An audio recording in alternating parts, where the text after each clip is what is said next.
Oh, well, of course it's a great honor because most of my writing is informed by Indiana, living here and hobnobbing with the folks over the years. And so to be selected as a writer that somehow represents that Indiana sensibility is a great honor. I've heard other writers say that it's essential to have a really terrible childhood in order to be a writer, and boy, I don't qualify. I just grew up in Danville where I still live, and just very fine memories, and exposed to some wonderful people. That's why I've been able to stick with both vocations, is because they do kind of weave together. The work informs the writing, and you know, really being a pastor is just all about getting to know people.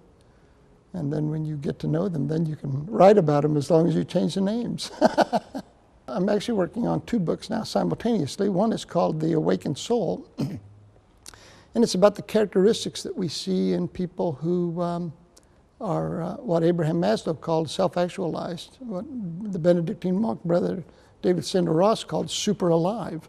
So these people who we have all met in life who just have this fullness and richness of life, and the qualities and characteristics of them. And the other book is a book called Unlearning God, how so much of our adult spirituality is unlearning the things we were first taught about God, and the process of that, how it is both exhilarating and very frightening for people. And then in the case of my own story, what replaces that?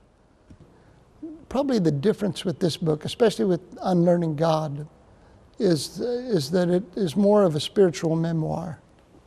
And because I thought that was important to tell, not that it was my story that made it important, but that it was my experience of unlearning and relearning that seems to be a common human story.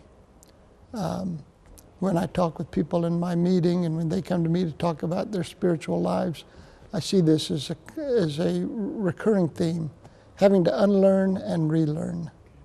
In 1995, when Paul Harvey's son, Paul Harvey Jr., was dating a sister of a woman in our Quaker meeting at Irvington Friends meeting, and came to meeting one Sunday, signed the guest register, so the little old ladies who mailed out the newsletter began sending him the newsletter, as they did anyone who signed the guest register.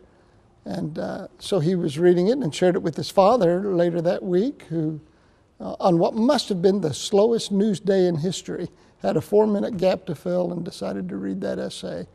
It was heard by a publisher who contacted me the next day and signed me to a book contract.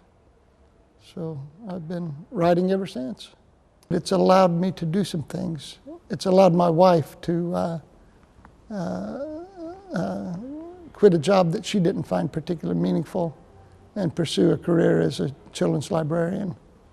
And so that has been that's been a gift for our family.